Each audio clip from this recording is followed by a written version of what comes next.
POV. You become the most protected person on Earth. You wake up to the sound of glass breaking. Not a crash, not an explosion, just one sharp crack from somewhere outside your apartment window. Your eyes open before your brain understands why. For half a second, the room is silent. Then your phone starts screaming on the nightstand. Not ringing, screaming. An emergency alert flashes across the screen. Do not move.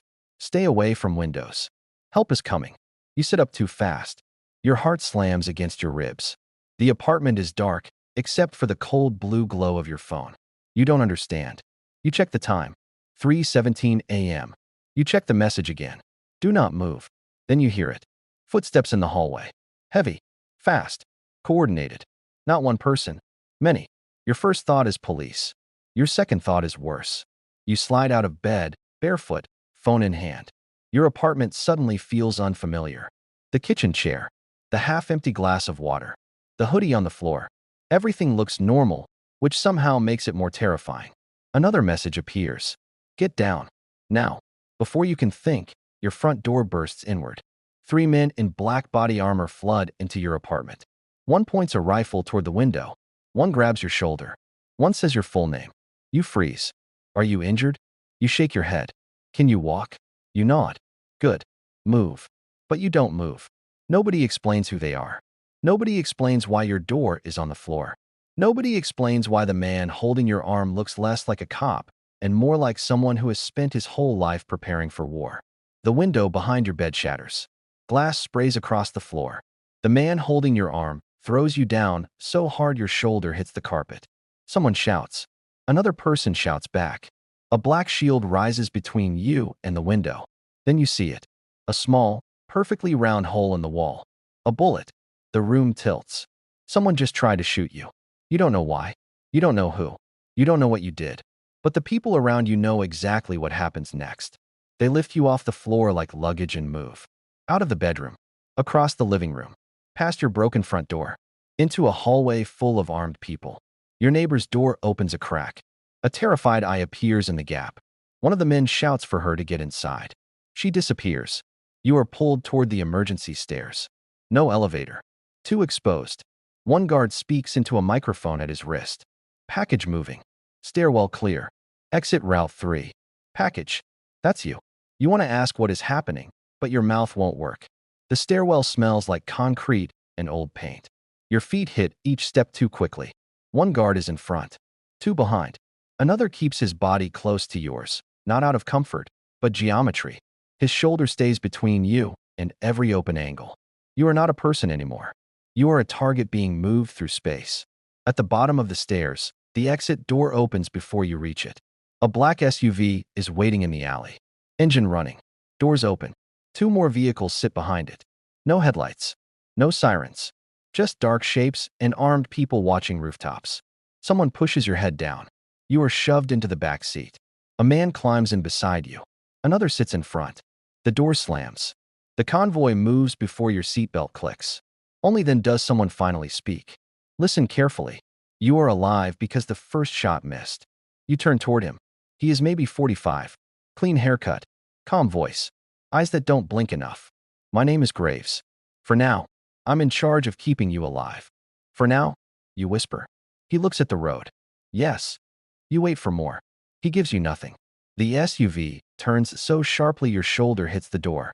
Outside, the city is empty and strange.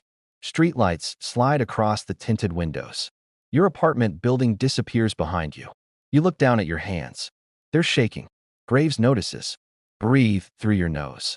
Who are you? Security. Why? He pauses. Because that's the question. The one everything depends on.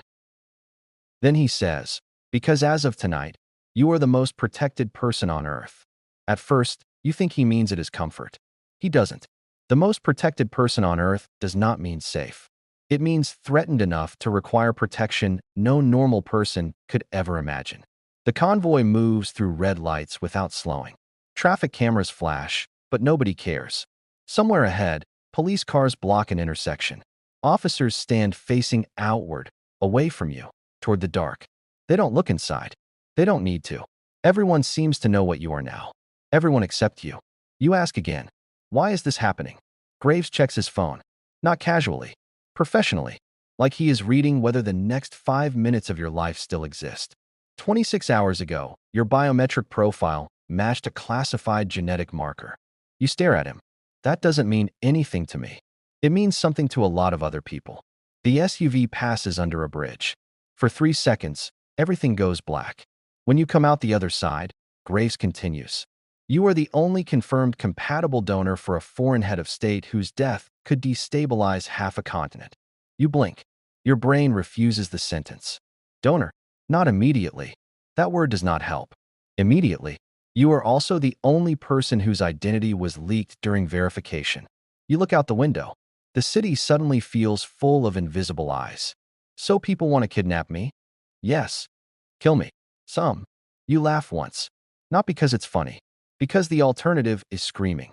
Graves doesn't react. Several governments want custody. Private contractors want leverage. Criminal groups want ransom. Political factions want the head of state to die. Others want him alive. Some want you dead just to prevent anyone else from using you. Your breathing gets shallow. I'm nobody. Not anymore. The convoy enters an underground tunnel. Concrete walls blur past. Your old phone lights up again. No signal. Then another device is placed in your lap. A black phone. No logo. No apps, except one active screen showing a live map. A dot in the center. You. Around it, 5 moving vehicles. Also you. Graves says, your old phone is compromised. Your apartment is compromised. Your family home is compromised. Your workplace is compromised.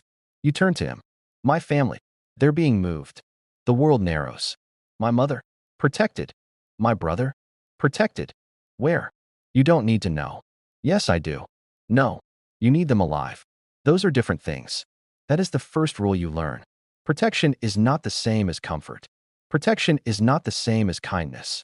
Protection is control with a moral excuse. The tunnel opens into a private underground garage beneath a building with no sign. The SUV stops. The doors open.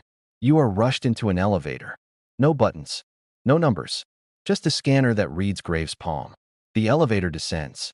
Not up. Down. You feel it in your stomach. 1 floor. 3. 10. When the doors open, you step into a place that should not exist beneath the city. A command center. Glass walls. Monitors. Armed teams. Medical staff. People wearing headsets. Maps of the world with red dots pulsing softly. And in the center of it all, a single chair. Waiting for you. They take your clothes. Not violently, but completely. Your hoodie goes into a sealed bag. Your phone, wallet, keys, socks. Everything you had when you were still normal becomes evidence. You stand in a gray medical room wearing government-issued sweatpants and a shirt with no label. No mirror. No windows. No clock.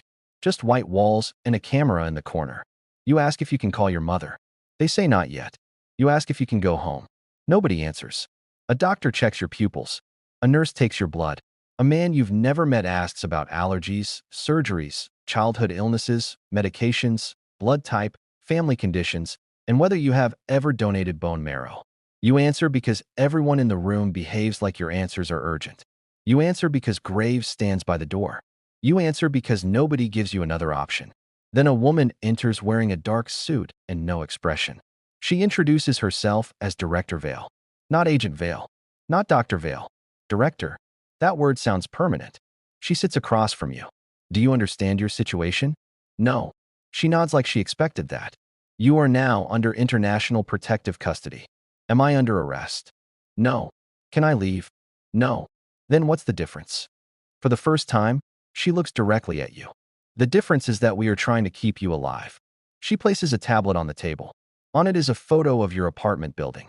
Then a rooftop across the street. Then a rifle case. Then a blurry image of a man entering a service door. The shot missed because the shooter rushed. You stare at the image. That was meant for me. Yes. The room becomes too quiet. Director Vale swipes again. Your face appears. Then your mother's. Then your brother's. Then your closest friend. Then your old boss. Then photos from social media you forgot existed. Birthday parties. Vacations. A school photo. A blurry picture of you eating fries in a parking lot 3 years ago. Your life has been reduced to a threat map. People you love are no longer people. They are vulnerabilities. From this moment on, Vale says, Everyone connected to you becomes part of the perimeter. The perimeter? The thing that keeps you alive. You almost laugh again. But this time, nothing comes out. They move you into the safe suite at 6:40 a.m. That's what they call it. A suite. Like a hotel. It has a bed, a couch, a desk, a bathroom, a small kitchen, and shelves filled with books chosen by someone who tried to imagine what a normal person might read while being hidden underground. There is no window. A screen on the wall can simulate one. Forest, ocean, city skyline, sunrise. You choose nothing. The screen stays black. Graves stands at the door while another guard explains the rules. You may not leave without clearance. You may not use personal devices. You may not speak to anyone outside approved channels. You may not mention location, time, personnel, schedules, entrances, exits, medical procedures, or emotional state during any monitored call. You raise your hand halfway. Emotional state. The guard looks at his tablet. Distress can be used for manipulation. So I can't tell my mom I'm scared? He hesitates. Not directly. That is the second rule. The truth is dangerous now. Even your feelings can become intelligence. They give you breakfast, eggs, toast, fruit, coffee, everything sealed, everything logged, everything tasted before it reaches you. You stare at the plate. Do people actually poison breakfast? Graves says, people poison anything. You don't eat. A few hours ago, you could open your own fridge. Now a person with a gun has to approve your orange juice. Protection begins to feel less like armor and more like a cage built out of procedures. You sit on the couch. A camera watches from the corner. You look at it. It looks back without blinking. You ask if the camera is always on. Yes, Graves says. Even when I sleep? Yes. When I shower? No. You wait. But the bathroom door has a motion sensor. Of course it does. You lie down on the bed without sleeping. Every few minutes, someone checks on you through an intercom. Status. At first, you answer. Fine. Then you stop answering. They come in. Because silence is an event. That is the third rule. When you are the most protected person on Earth, nothing you do is neutral. Sleeping too long is a concern. Eating too little is a concern. Standing near a wall is a concern. Pacing is a concern. Crying is a concern. Not crying is also a concern. Your body belongs to you, technically. But every movement belongs to the security log. By noon, they allow you to call your mother. Not from a phone. From a secure terminal in a room with 3 people watching. Your mother appears on the screen. She looks smaller than yesterday. Her hair is messy. Her eyes are red. The moment she sees you, she starts crying. You almost break. You want to say everything. I'm scared. I don't know where I am. I want to come home. Instead, you say, I'm okay. She nods too quickly. I'm okay too. Neither of you is okay. But the room is full of people trained to listen for weakness. She says, I love you. Your throat tightens. I love you too. The call ends after 4 minutes. Not because you're done. Because the scheduled window is over. That night, you sit alone in the safe suite. The black screen on the wall reflects your face. The camera watches from the corner. The guards stand outside the door. You are alive. Your family is alive. Everyone says this is success. But success feels strange when you cannot open your own door. You used to think safety meant nothing bad could happen. Now you know better. Safety is not the absence of danger. Safety is the presence of someone deciding every risk for you. You are the most protected person on Earth. No one can reach you. No one can touch you. No one can get close enough to hurt you. And that is the loneliest part. Because no one can get close enough to love you normally either.